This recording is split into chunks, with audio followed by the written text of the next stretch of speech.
যারা বেনজিরকে তৈরি করেছেন, যারা আজিজকে তৈরি করেছেন, তাদেরকে এমনি এমনি যেতে দেওয়া যাবে না। এরা কত টাকার মালিক? বেনজির কত টাকার মালিক? দেশের মধ্যেই, ঢাকার মধ্যেই। আগে তো সরকারের নির্দেশে কোর্ট বলেছিল তার ব্যাপারে কোনো তদন্ত করা যাবে না। এবার আমেরিকার যুক্তরাষ্ট্রের পক্ষ থেকে যখন নিষেধাজ্ঞা আসলো, তদন্ত শুরু হলো। 2 দিনের মধ্যে দেখা গেল ঢাকা শহরেই তাদের 342 বিঘা জমি আছে। এই দেশের গণতান্ত্রিক আন্দোলনের একজন অকুতোভয় সৈনিক, নেতা, যারা মূল ভাগ গ্রহণ, প্রধানমন্ত্রী বন্ধু স্বাধীনতা অনুষ্ঠান যারা করছেন, তাদের ব্যানার হচ্ছে, তাদের সংগঠনের নাম দেশ বাঁচাও মানুষ বাঁচাও। মানে এই নামটা এতই অ্যাপ্রোপ্রিয়েট এই সবের জন্য, এতই বেশি সঠিক।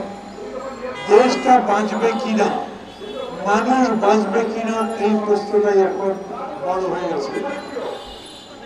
2 দিন পরে জুন মাস শুরু হবে। জুন মাসের 6 তারিখে দেশের বাজেট দেওয়া হবে। সবাই জানেন বাজেট মানে আগামী 1 বছরের জন্য আমাদের বাংলাদেশের অর্থনীতিকে আমরা কোথায় নিয়ে যেতে চাই, কিভাবে নিয়ে যেতে চাই, তার উপরে আলোচনা, তার উপরে প্রস্তাবনা, এবং সেটা কিভাবে বাস্তবায়ন করা যাবে সেইটা ঠিক করবে। আমাদের যে সরকার, তারা সব সময় জনগণকে বোঝাবার চেষ্টা করে আমরা অর্থনৈতিকভাবে খুবই এগিয়ে যাচ্ছি, উন্নয়ন চলছে, দেশে উন্নয়নের গণতন্ত্র হবে, অন্য গণতন্ত্র নয়, জনগণের গণতন্ত্র নয়, উন্নয়নের গণতন্ত্র। সেটা কিরকম? এই যে বাজেট তৈরি করা হবে, এইবারের বাজেট হবে, পত্র পত্রিকায় লিখেছে 8 লক্ষ কোটি টাকা। বিরাট ব্যাপার না? গতবার ছিল 7 লক্ষ কোটি। এইবার এত অনাচার, এত দ্রব্যমূল্য বৃদ্ধি, মানুষের এত দুর্ভোগ, তারপরেও 1 লক্ষ কোটি টাকা বাজেট বাড়িয়ে দেওয়া হয়েছে। মানে কত ভালো দেশের অবস্থা, এটা বোঝাতে চায়। অথচ এই পত্রিকায় বলছে এই 8 লক্ষ কোটি টাকার বাজেটের 3 লক্ষ কোটি টাকা হলো ঘাটতি। মানে 3 লক্ষ কোটি টাকা নাই, এটা জনগণের ঘাড় ধরে চাঁদার নামে, ট্যাক্সের নামে আদায় করবার চেষ্টা করবে সরকার।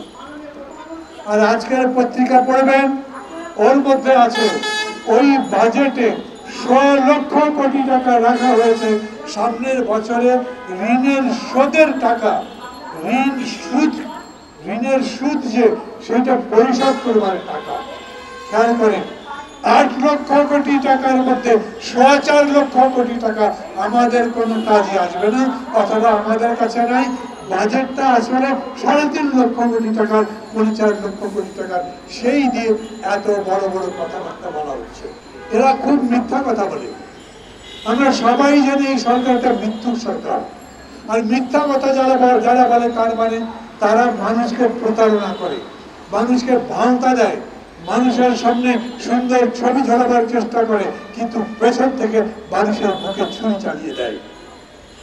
এই পর্যন্ত কি কি হয়েছে লম্বা চওড়া বক্তৃতা আমি করবো না, আমি বুঝতে পারছি না। পাশে যারা মানববন্ধন করছেন, সম্ভবত আমাদের বক্তৃতার কারণে তারা এখন মাইক বন্ধ রেখেছেন, সেই কারণেও তাদের প্রতি সম্মান জানিয়ে আমার বক্তৃতাটা ছোট করে ফেলব। সাথীরা, বন্ধুরা, দেশ ডুবে যাচ্ছে, সত্যি দেশ বাঁচাবার জন্য আমাদের এগিয়ে আসতে হবে। মানুষ মারা যাচ্ছে, মানুষকে বাঁচাবার জন্য আমাদের এগিয়ে যেতে হবে। কেন? আমি তো আপনাদের কাছে বললাম 8 লক্ষ কোটি টাকার বাজেটের মধ্যে 4.25 লক্ষ কোটি টাকায় আমাদের হয় ঋণ করতে হবে, না হলে শোধ করতে হবে, তাও মূল টাকা নয়, সুদের টাকা শোধ করতে হবে। সেই পরিস্থিতিতে দেশের সার্বিক চিত্র কি? জিনিসপত্রের দাম কেমন বেড়েছে সেটা আপনারা জানেন। জিনিসপত্রের দাম বাড়ছে যে সেটা সরকার স্বীকারও করে না, বলে কিছু কিছু দাম বেড়েছে, এটা কমাবার ব্যবস্থা করা হবে, কিন্তু কোনো দাম কমাতে হয় না। কোনো দাম কমেছে? বাজারে যান, বিদ্যুতের দাম কমেছে? কমে নাই। বিদ্যুৎ মানে একটা চুরি আর লুটের কারখানা। সরকার আইন করেছিল যে আমরা নিজেদের ইচ্ছা মতো যাকে পছন্দ তাকে বিদ্যুৎ উৎপাদন করবার ক্ষমতা দেব। ওরা বলেছে আমরা উৎপাদন করতে পারি, আমাদের উৎপাদন খরচ যাই হোক, সত্যি সত্যি ইউনিট প্রতি পারে 5 টাকা, ওরা বলছে আমাদের খরচ হবে 12 টাকা, আমাদেরকে ন্যূনতম 12 টাকা দিতে হবে। আর যখন আমাদের কাজ থাকবে না, বিদ্যুৎ উৎপাদন করতে পারবো না, বসে বসে থাকবো, ওই সময়েও আমাদেরকে খরচ দিতে হবে। আমরা যে রেট বলছি সেটা, এটাকে বলছে ক্যাপাসিটি চার্জ। একটা লুটের দল আওয়ামী লীগ, চোরের দল আওয়ামী লীগ। আওয়ামী লীগ একটা দুর্বৃত্ত লুটেরা চোর তৈরির কারখানা। কিভাবে? এই যে দেখছেন, এই যেভাবে দেখলেন আজিজ এবং বেনজিরের কাণ্ড, এটা কারা তৈরি করলো? আমার খুবই দুঃখ লাগে। আওয়ামী লীগের সাধারণ সম্পাদক বলছেন এদের দুজনেরই ঘটনায় আমরা বিব্রত নেই, দরকার হলে বিচার করব। বিচার তো করতে হবেই, কিন্তু লজ্জিত হবেন কেন? লজ্জা থাকলে তো আপনাদের, নইলে বেনজিরকে, আজিজকে এই জায়গায় বেগম জিয়া নিয়ে আসেননি, এদেরকে পোস্টিং বেগম জিয়া দেন নাই। এরা যেইভাবে একের পর এক চুরি করেছে, লুট করেছে, ডাকাতি করেছে, এই যে প্রধান সেনাপতি তার ভাইগুলোকে একের পর এক জেল থেকে মুক্ত করেছেন, যাদের নামে ফাঁসির আদেশ ছিল, যাদের নামে খুনের অভিযোগ ছিল, বিচার করবার পর ফাঁসি দিয়েছেন, তাদেরকে ছেড়ে দিয়েছেন। আমেরিকার যুক্তরাষ্ট্র খুব হিসাব করেই তার নামে এই ধরনের নিষেধাজ্ঞা দিয়েছে। ওরা চায় না এইরকম পচা মানুষ আমেরিকাতে ঢুকুক, অতএব তাকে বন্ধ করা হয়েছে। আমার তো মাঝে মাঝে মনে হয় শুধুমাত্র আজিজের নামে যে নিষেধাজ্ঞা হলো, ওই দুর্বৃত্তকে মুক্ত করবার জন্য যিনি সুপারিশ করলেন, খুনিকে মুক্ত করবার জন্য যিনি সুপারিশ করলেন, আর সেই সুপারিশকে অনুমোদন করে যারা মুক্তি দিলেন, রাতের বেলা বিমানে করে দেশ ছাড়বার ব্যবস্থা করে দিলেন, তাদের কি হবে? যারা বেনজিরকে তৈরি করেছেন, যারা আজিজকে তৈরি করেছেন, তাদেরকে এমনি এমনি যেতে দেওয়া যাবে না। আমরা জানি এরা কত টাকার মালিক, বেনজির কত টাকার মালিক। দেশের মধ্যেই, ঢাকার মধ্যেই আগে তো সরকারের নির্দেশে কোর্ট বলেছিল তার ব্যাপারে কোনো তদন্ত করা যাবে না। এবার আমেরিকার যুক্তরাষ্ট্রের পক্ষ থেকে যখন নিষেধাজ্ঞা আসলো, তদন্ত শুরু হলো। 2 দিনের মধ্যে দেখা গেল ঢাকা শহরেই তাদের 342 বিঘা জমি আছে। একদিনে 4টা গুলশানে বিলাসবহুল ফ্ল্যাট কিনেছে, এবং তার সম্পদ সারা দেশে তো আছে, বিদেশেও কত আছে, সেইটা একটার পর একটা তদন্ত করবার জন্য 2টা নির্দেশ দিয়েছে। বুঝে দেখেন কত শত নয় হাজার কোটি টাকা বানিয়েছে এই লোক লুট করে, চোখের সামনে, সরকারের সামনে, সরকারের প্রধানমন্ত্রী শেখ হাসিনার সামনে। সেগুলোর কোনো ব্যবস্থা নেয় নাই। অথচ বেগম জিয়া বিদেশ একটা সহায়তা দিয়েছিল 2 কোটি টাকা, সেই টাকা মেরে খান নাই, সেই টাকা চুরি করেন নাই, সেই টাকা একটা ব্যাংকে রেখেছিলেন, সেই টাকা 2 কোটি এখন সুদে আসলে 8-10 কোটি টাকা হয়ে গেছে। তাকে প্রায় সারা জীবনের জন্য কারাবাসের সাজা দিয়েছেন, কিন্তু বেনজিরের নামে এখনো মামলাও হয়নি। আজিজ কি দুর্নীতি করেছে ওরা কি জানে না? যখন all the prime ministers man Al Jazeera প্রচার করেছিল, দেখেছিলেন আপনারা, তখন বলা হয়নি তার ভাইয়েরা কোথায় কোথায় কি দুর্নীতি করেছে, কত শত কোটি টাকা বানিয়েছে? তারপরেও তাদের ব্যাপারে কোনো ব্যবস্থা নেই। সরাসরি বলেছে এরা, কারা? যারা আজিজের নামে নিষেধাজ্ঞা দিয়েছে, তারা বলেছে দেশের গণতান্ত্রিক প্রতিষ্ঠানগুলোকে কার্যকরী করতে দেয় নাই, দেশের জনগণের গণতান্ত্রিক অধিকার প্রতিষ্ঠার জন্য যারা কাজ করবার কথা ছিল তাদের কাজে বিঘ্ন সৃষ্টি করা হয়েছে। অনেক ভদ্রভাবে বলেছে, আমরা যে সবাই জানি যে 2018 রাতের ভোট ডাকাতির পক্ষে আজিজ সাহেব কি বলেছিলেন, এত সুন্দর ভোট বিশ্বে খুব কম হয়েছে।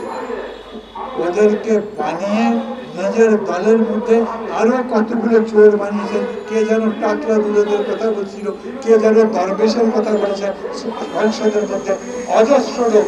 আর পত্রিকা খুললে দেখবেন প্রায় প্রতিদিন রিপোর্ট আসে কোন উপজেলা চেয়ারম্যান 5 বছর আগে মাত্র 50,000 টাকার মালিক ছিল, 5 বছর পরে তারা কেউ 5 কোটি, কেউ 20 কোটি টাকার মালিক হয়েছে। এগুলোর হিসাব দেয় না।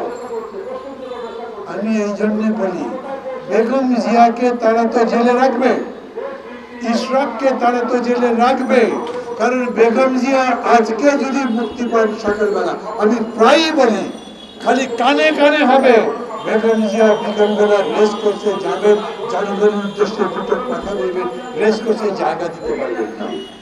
যারা বলেন যে এই সমস্ত দালাল বলে যে সরকার যথেষ্ট জনপ্রিয়, ভালো ভোট করেছে, বিরোধী দলের সাথে কেউ নাই, বাবারে একবারে জামিনদার না বিরোধী দলের নেতাকে, বেগম জিয়াকে, ইশরাককে ভালো করে মুক্তি দেন, তার নামে মিথ্যা মামলা না দেন, বিএনপিকে কাজ করতে দেন, বিরোধী দলকে কাজ করতে দেন। নিজের কথা একটা বলি ছোট্ট করে, কারণ আমার পাশে যেহেতু নূর আছে, আমার মনে পড়ে গেল নূর মাঝে মাঝে এই বক্তৃতাতে বলছে তার পাসপোর্টের কথা। 10 বছর ধরে আমার পাসপোর্ট দেয় না। আমি তো কোনো চুরি করি নাই, ডাকাতি, লুট, ধর্ষণ, গুন্ডামি, পান্ডামি কোনো মামলা আমার নামে নাই। মামলা ওরা বানিয়েছেন 10 বছরে, তার কোনো চার্জশিটও দিতে পারে নাই। 10 বছর ধরে আমার পাসপোর্ট আটকে রেখেছেন কেন? ওই পাসপোর্টের মেয়াদ শেষ। আমার ছেলে মেয়ে বিদেশে পড়ে, একবার দেখতে যেতে পারিনি। আমার অসুখ হয়েছে, বিদেশে চিকিৎসার জন্য যেতে পারিনি। মানবতার কথা বলি, ওরা কোথা থেকে সোফিয়া না কি একটা ধার করে এনেছিল না, রবার্ট, তাকে দিয়ে বলেছিল আপনি তো মানবতার নেত্রী, আপনি জনগণের কল্যাণ করেন। মানবতার যত বড় অপমান এই শেখ হাসিনা করেছেন, আওয়ামী লীগ করেছে, এইটা অন্য কেউ করেনি। আমি আপনাদের বলি, যারা যারা অনুষ্ঠানের আয়োজন করেছেন, জানি না এই মাইকের সামনে বলা ঠিক কিনা, কিন্তু বেগম জিয়ার মুক্তির দাবিতে এই কটা মানুষ, বিএনপি একটা সভা যদি আজ বিকেলেও ডাকে অফিসের সামনে, হাজার হাজার মানুষ সয়লাভ হয়ে যায়। এইরকম মুক্তির দাবিতে পারলে প্রতিদিন বিভিন্ন জায়গাতে সমাবেশ করেন, মানববন্ধন করেন, মানুষের মুক্তির দাবিতে, এই দুষ্কৃতিকারীদের বিচারের দাবিতে। কেন এখন পর্যন্ত আজিজ কিংবা বেনজিরকে গ্রেফতার করা হয়নি, তাদের নামে মামলা দেওয়া হয়নি, সেই ব্যাপারে দাবি তুলতে রাজপথে নামেন। বেশি দিন নাই, ওইখানে জাতিসংঘের প্রতিনিধি রুজারিক বলেছেন, তার কাছে অভিযোগ করা হয়েছে, তোমরা পিচ করে বাংলাদেশ আর শ্রীলঙ্কা থেকে যে আর্মি, পুলিশ, অন্যান্য অফিসারদের নিয়ে এসো, তাদেরকে করছো, বিভিন্ন জায়গায় চাকরি দিচ্ছ, এরা তো নিজের দেশে মানবতা বিরোধী অপরাধ করেছে। রুজারিক বলেছেন, আমরা খুঁজে দেখব যাদের যাদের নামে মানবতা বিরোধী অপরাধের অভিযোগ আছে, তাদেরকে আমরা ফেরত পাঠিয়ে দেবো। বন্ধু বান্ধব, আত্মীয় স্বজন যদি সেনাবাহিনীতে বা পুলিশে থাকে, তাদের খোঁজ নেবে, তাদের কাছে জিজ্ঞেস করবে। সবার মধ্যে প্রশ্ন, পুরো সামরিক বাহিনীর বর্তা করেছে এই লোকটা। তারপরে এইভাবে আবার লোকজন দুষ্কৃতিকারী, মানবতা বিরোধী, অপরাধী যাদের নামে অভিযোগ আছে।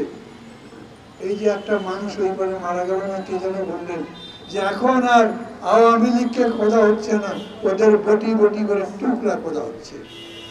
কত হৃদয় বিদারক বিষয়। আমার দেশের মানুষ তো, এমপি তো ওকে আমি বলবো না, ও এমপি নয়, খুব বড় বড় করে বলে 3 বারের এমপি, 3 বারই ভোট ডাকাতি করেছে, ওরা ডাকাতের সর্দার বলে, খুব জনপ্রিয় মানুষ। তো অত জনপ্রিয় মানুষই যদি হয় তাহলে ভোট দেন, ভোটের মতো ভোট দেন, তারপরে জনপ্রিয়তা মাপা যাবে, দেখা যাক। আপনি নিজেই তো এই খোকা সাহেবের কাছে হেরেছিলেন, বলে যাবার তো কারণ নাই। ওই কারণে বলি, লজ্জাও নাই, যা ইচ্ছা তাই বলেন, যা ইচ্ছা তাই করছেন, দেশ ধ্বংস হয়ে যাচ্ছে, মানুষ মৃত্যুর দিকে যাচ্ছে। অতএব সবাই এগিয়ে আসেন, সত্যি সত্যি দেশ বাঁচাবার লড়াইয়ে, মানুষকে বাঁচাবার লড়াইয়ে আমাদের এগিয়ে যেতে হবে।